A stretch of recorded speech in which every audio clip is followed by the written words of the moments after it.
नमस्कार प्रिय दर्शक बंधु मु अजय मिश्र स्वागत करुच्ची विधि विधान ओडिया चैनल पुणी एक नूतन अध्याय को दर्शक बंधु संपर्क में तिक्तता आसवा मंदमाणीन होगा रागरुषा होगा किसी बड़ कथा नुहे कि कौन समय आवश्यकता पड़ न था गोटे मुहूर्त मध्य पदे पदे कथार संपर्क में सृष्टि होता है फाट कई काहारी सहित कथा हुअति ना कई क्या मुह को चाहती ना आज भिडियोटी एभली एक प्रभावशाली मंत्र विषय कहि जो मंत्र प्रयोग में सृष्टि होता संपर्क में मात्र गोटे घंटा मध्य समाधान हो जाए। भिडियोटी को आरंभ करने पूर्व कही रखी कि दर्शक बंधु जदि आपड़ एपर्यंत भी चैनल टी मोर सब्सक्राइब करना दयाकोरी चैनल टी सब्सक्राइब कर दिंतु पाखे थी बेल आइकन को क्लिक कर दिंतु फल मुझे अपलोड कर समस्त शिक्षणीय वीडियोर नोटिफिकेशन आपण सर्वप्रथम पाइपर भिडियोटी भल लगे लाइक शेयर कमेंट निश्चय करेंगे।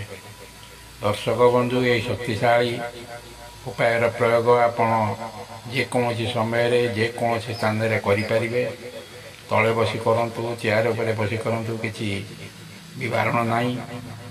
दर्शक बंधु जो निबिड़ संपर्क थाए सेठारे संपर्क में तिक्तता देखा दिए से हो पारे प्रेमिक प्रेमिका स्वामी स्त्री दुई पुरुष बा दुई महिला बंधु यहीपरी क्षेत्र में यही मंत्र रामबाण परी काम करता है। प्रथमे मात्र गोटे तेजपत्र नेबे ता उपरे आपण अनामिका अंगुली रे हलदीर गोटे चंदन टीपा परी लगाईदेवे। तेजपत्र जो समतल अंश तारी उपर लगाईदेवे तापर ये तेजपत्र को निजर जीव उपर गोटे थर बुलाई आनबे। जो पटे हलदी दि जाए से अंश उपर खदड़िया अंश को जीव उपर बुलाइवा समय जो व्यक्ति सहित आपण तिक्तता दूर करने चाहूँगी तांकर नाम को मन भितर 5 थर उच्चारण करेंगे तापर ये तेजपत्र को तले थोईदेवे। तापर ये मंत्र को 5 थर उच्चारण करी से तेजपत्र को 3 थर फुंकी देवे। एबे से तेजपत्र को धरी सीधा खिया हो जातु।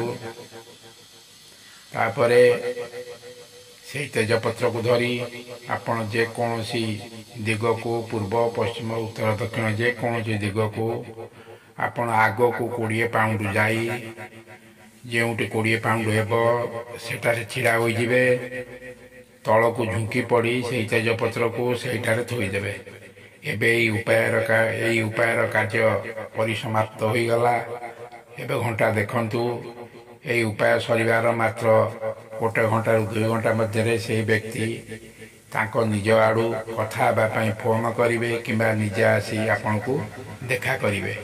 एबे आसतु जानिबा मंत्रटी को। मंत्रटी यहीपरी ओम अलम सुविचाय अवासिते अवसिते।